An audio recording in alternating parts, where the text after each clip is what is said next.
few miles away. I think it's that way.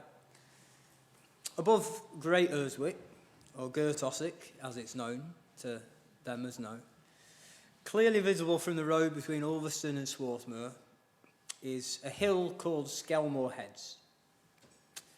On this hill, and it doesn't look very large from the road, among the limestone outcrops and the grazing sheep, you can see the remains, or at least you can just about make out the remains of an Iron Age hill fort. In an age when raiders would come down from Scotland, over the Irish Sea, or just from down the road if times were lean, it was vital for the people of Gertosick, or whatever it was back then, to have a refuge to retreat to, and more importantly, to move the livestock to when the enemy came. From the top of Skelmore Heads, I don't know if any of you have walked there, you can see in every direction. So it might not be a very big hill, but it gives a perfect vantage for that valley. If they are coming to nick your sheep, you'll be ready to defend yourself long before they reach you. Now, a raid upslope, straight onto the spears of your enemy, isn't worth it. And they will go and find somewhere less costly to attack. And you and your sheep will be safe. In dangerous times, we need a rock to retreat to. We need a fortress where our enemies can't assail us. God is Tsur. God is Selah. God is the rock. Let's start by thinking about that in Psalm 18. So if you want to have a Bible in front of you, Psalm 18 is what we're going to look at first. God is the rock. That's our heading for Psalm 18 here, the rock. Now, in some ways, maybe we think it's a strange name for God. Because, on one hand, a rock is solid. It's dependable. It's unmoving and unchanging. And we use rocks to find our way, don't we? We use rocks, hills and mountains as landmarks. And that is a good way to think of God. Like the mountains, God is unshakable. He doesn't wander off. He's not there one day and gone the next. His stability is a marker. It's from him that we measure life and morality. It's by him that we find our way. But on the other hand, think of the mountains round here, with their sheer, dark, looming grey faces. I remember on a wild camp with John Tredgett and Andrew Rowell, and we were camping by Sprinkling Tarn, which, if you know, it's sort of near, it's up north of Coniston anyway. I walked a long way in and they came down and we met in the middle.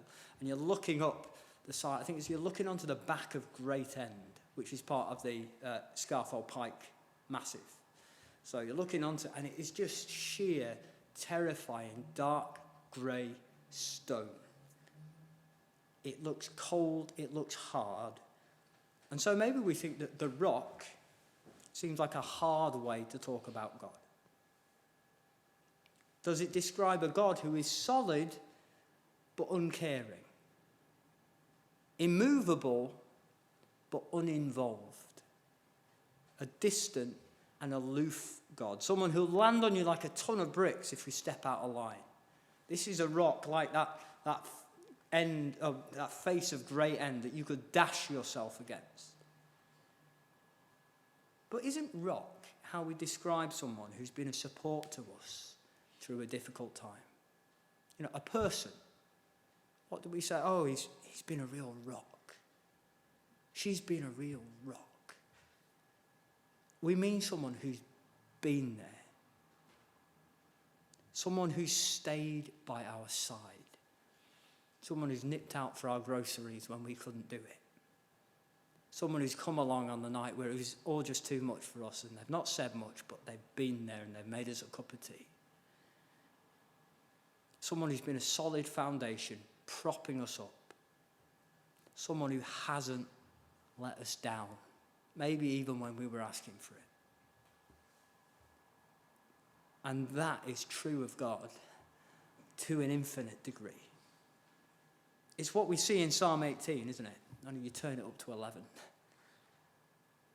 David is writing from a position where he's looking back, recognizing God's powerful hand in everything that's happened, even when he's talking about his own military actions. Even when he's talking about, like, he made a really good call on some tactical maneuver and they outflanked their enemies. And he's saying, God, you did that. So David doesn't describe a mountain that stands there immovably. He describes a God of action. A God who hears, who shakes the foundations of the mountains in his anger. And it was true, as Andy was reading it for us, God sounds very angry in this psalm, but he's not just angry, fuming about nothing. He's angry about how the people he loves are being treated. It is anger fueled by his love. This is a God who parts the heavens and comes down. He reached down from on high, verse 16, and took hold of me. He drew me out of deep waters. A God who will reach into where we are, grab hold of us in a hold that will not let go, and pulls us out. This God of action, will save his people no matter how fearsome the enemy. He shields all who take refuge in him. So if you're thinking, well, yeah, David was the king, he was the anointed one, he was God's chosen Messiah, but that's not me. But he says, verse 30, he shields all who take refuge in him. And so David rightly names this God the rock. It's a fortress picture. It is a refuge, a shelter. It's an Iron Age hill fort, an unassailable position, a living rock, an active rock, a caring rock. Now, maybe you don't know this God. Maybe you're trying to muddle through, trying to struggle on, not knowing that there is a God in heaven who is the rock. When he is the foundation of your life, there is nothing that can truly shake you. We can get rattled, can't we? But we're not shaken off. In your distress, you can cry out to him, and he will hear you and move heaven and earth to respond.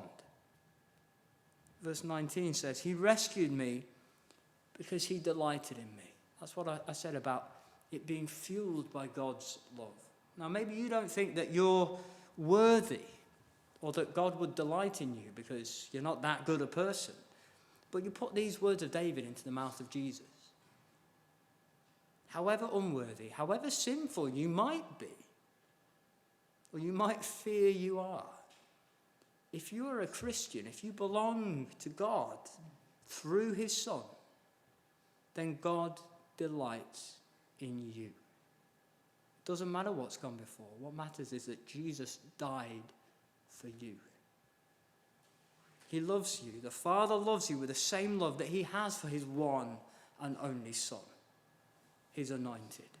And so he will intercede for you the same way he would if it was his Son in danger. He will part the heavens and come down. Now maybe, and I hope this is true for most of us, maybe you know this God. Maybe you've known him for many years, many more years than I have. Isn't it good to be reminded what he is like? He is the rock, and don't we know that? Hasn't David's experience in some way, and this is poetry, isn't it? It's poetry. He's describing real things that have happened using poetic language. And, it sounds kind of fantastical, but we can relate to it. If we would describe in poetry some of the ways that God's come through for us, it would sound something like this, wouldn't it? If we were to be a bit more creative than we sometimes like to be. This rock has come through for us time and time again. Now, we very quickly forget, don't we, when things go wrong. And we lose sight of it because we're weak. But remember all that he has done for you. He doesn't abandon us to our enemies. He lifts our heads. He exalts us above our foes. That's in verse 48. Or just, if you were to read the book of Revelation, like I mentioned this morning, or read our verse for the year, the one that we're hinting at on the screen before the service, in Daniel. Though there is tribulation in this life, and Jesus promised trouble to his followers, but he said, take heart, I have overcome the world. What is the ultimate end for those the rock chooses? For those who don't build their house on the sinking sand, but build it on the foundation of every word of Christ. It's victory. It's exaltation. It is a place in the forever kingdom because God is the rock. But let's move on to our second reading. If you want to turn to Deuteronomy 32. The heading I've given here is a hard place because I think I'm funny. So the rock and a hard place. Because I don't think it can have failed to escape your attention that while there are shared themes in these two readings, and the rock, these two Hebrew words, it's the same in both. There's a different emphasis, isn't there, in the Deuteronomy reading? Moses has got a different point that he's trying to get Israel to what David has in his psalm. This is a warning, isn't it? This is Moses with Israel on the edge of the promised land that they failed to enter 40 years before because they didn't trust the rock. This song is a call for Israel to be completely faithful to the rock by describing their knowledge of a hard place when they turn their backs on him. That you probably picked that up as it was coming through. God's like saying, try all these false gods and see how it works out. You've been here before, haven't you? It didn't work out then. Don't do it again. Learn from experience. It's a hard place. Because Israel is hearing this, and I know it's kind of a different generation to the generation that failed to go into the promised land. It's their children and grandchildren, but they've not had a glowing track record in the wilderness either, have they? By now, their legacy is one of failure. They raised a golden calf to be their god at Sinai while Moses was still on the mountain. They've been making sacrifices to demons and false gods like the nations all around them. If any of you are reading from the ESV, I can't remember which verse it is. Let's see, I've got it here. Yeah, verse 17, where it says false gods. In the ESV it says demons, which is probably a more literal translation. The Hebrew word is shedim. It means demons. They haven't used demons in the NIV because it's also a slightly different word to demons, but that's probably more helpful to think about. Not just gods, but like lesser beings, demons. And let me tell you a bit about this, because they've been sacrificing to demons, and we think that's weird, because it is. But we can get all kinds of wrong ideas about what it means to worship these false gods that Israel did. And we struggle when we read the Bible to understand quite what's going on with Israel's idolatry, because it seems really irrational to us, and they just seem really stupid for doing it, and we maybe don't cut them enough slack in terms of the worldview that we have and they have. Because, they get led through the Red Sea on dry land, and they go to the mountain, and there's like all fire and lightning and stuff going on at the top of the mountain, so there's something happening up there. And then Moses goes up and he keeps coming back and communicating what God is doing. And then he goes off and disappears for 40 days. And they're like, well, we better raise up an idol. And that just, like, we just can't make sense of that. It's like they're just stupid. Like, wait a few more days. You've seen God work in amazing ways. You saw what happened in Egypt. You saw the plagues of Egypt. You've just lived through this in the past few months. What are you doing? But we live in a world, you see, where the main religions are, broadly speaking, and it's very broad at times, they are monotheistic. That means that they believe in one God. It's a fancy word. They believe in one God. So if you worship another God, the assumption is, in our worldview, that you've stopped worshipping the God you started with. Like, you've changed religion. You've switched sides. So you must not believe in that God, or you believe this God is better, and you're not going to worship that one anymore. You're going to worship this one instead. But the ancient world wasn't like that. It was a world that believed in many gods. If you want a fancy word, it's polytheistic. And there's all sorts of other words, henotheistic and all sorts, but we're not going to bother with that. They believed in many gods, and they believed in many other spiritual beings, good and bad. And shedim, that word translated demons or false gods, that is one category of these spiritual beings that they believed in. Now, each of these beings, these gods or demons, angels, whatever, they'd be associated with a different area or sphere or thing. So they had gods of harvest, gods of fertility, gods of weather, gods of nature, and all manner of lesser beings with similar involvement. Some of these shadim, they'd be associated with the wilderness or with goats or, you name it, they had a god or a demon for it. This isn't even difficult to imagine, is it, if we think about it? Because it's not that long ago that farmers north in this county or in Scotland would put out sources of milk for the brownies that lived in their barns. I remember Phil was saying he went up onto one of the Northern Isles and he was going somewhere and said, oh, you don't want to go there. It's a muckled, trowelly place. I was saying there's trolls there, you don't want to go there. Genuinely. So think of the Israelites as living in a world that sees things like that. That there are spiritual beings that exist outside and they kind of need to be dealt with. To Israel, the Lord, that's Yahweh, is their God. That He's their national God, and they accept that. And they worship Him, and they make sacrifices to Him. But in their world, the world they've come from in Egypt, the world their ancestors came from in Mesopotamia, even if you worshipped one national God, and you said, well, He's my particular God, He's the God of our nation because I'm from this nation, you would worship that one national God, but it was totally normal to worship other gods and to make sacrifices to other gods and beings. Even evil beings or neutral beings, you want to call them demons or angels or whatever, you would make sacrifices to them, not necessarily because you liked them, but because you thought it was necessary to keep them off your back. You're going to pass through this one bit of the wilderness, you better make a sacrifice to the demon that looks after that bit of wilderness. You're passing through the country, you better make a sacrifice to the God of that country so they don't give you any grief. Think of our Scottish farmer and his brownies. If you don't make the sacrifice, that brownie will turn your milk sour and you'll upset the cows. So you make the sacrifice, you're not really emotionally invested in it, but you're just like, I'll just do it. Keep them off my back. And all of this was so normal.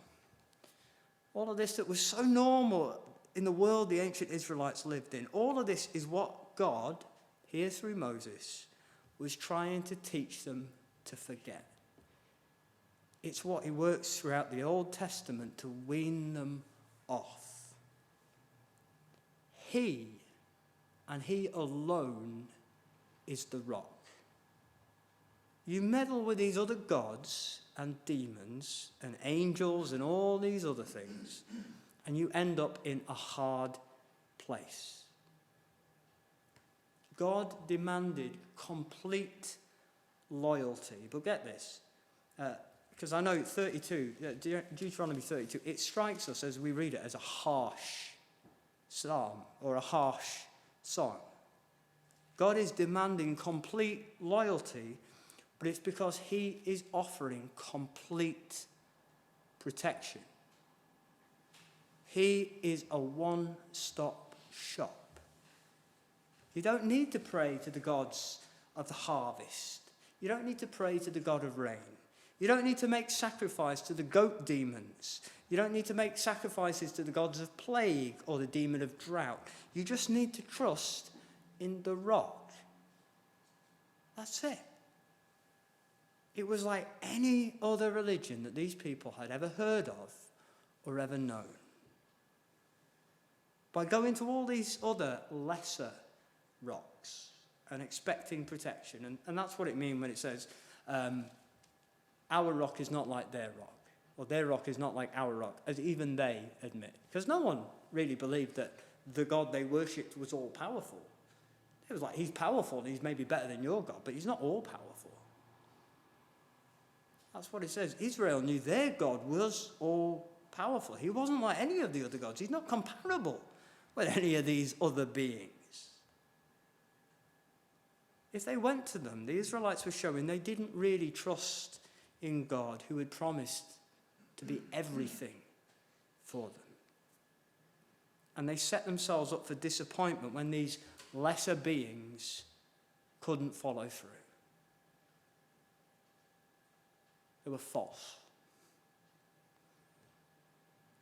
Don't we risk the same thing?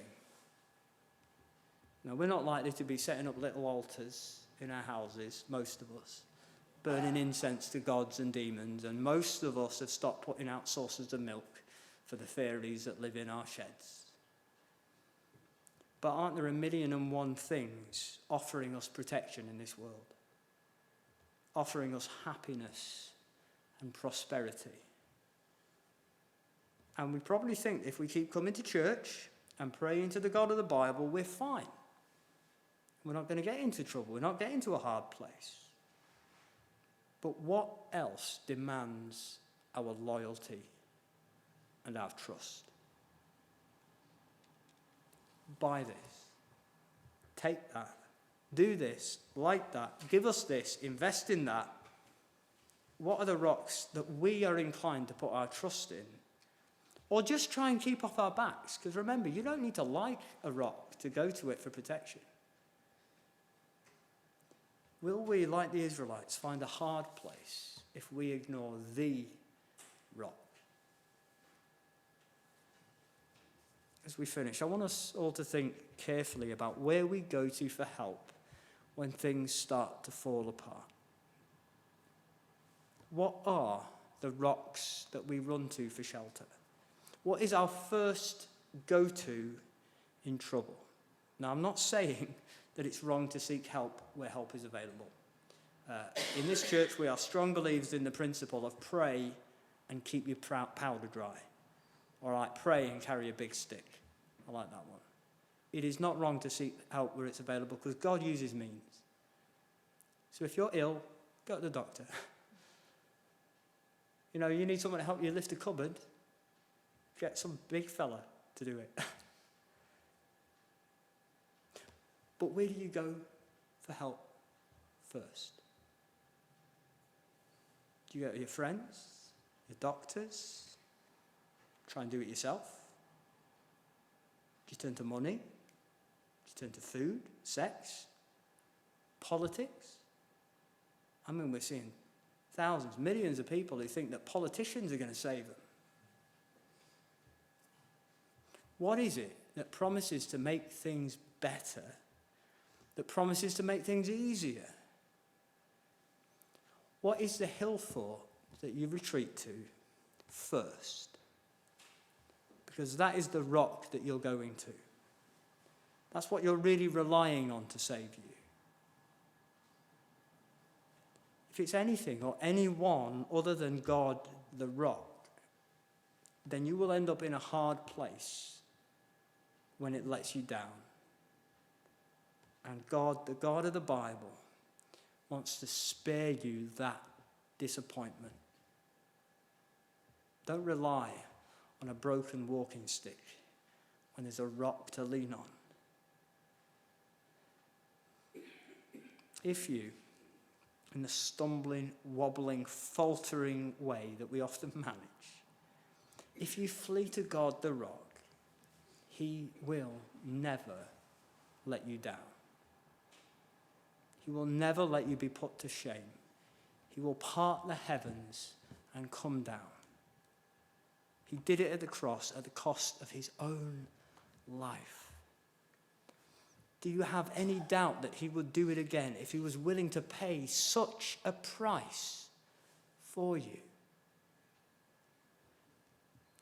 When trouble comes, let's learn to say with David, hear my cry, O God. Listen to my prayer.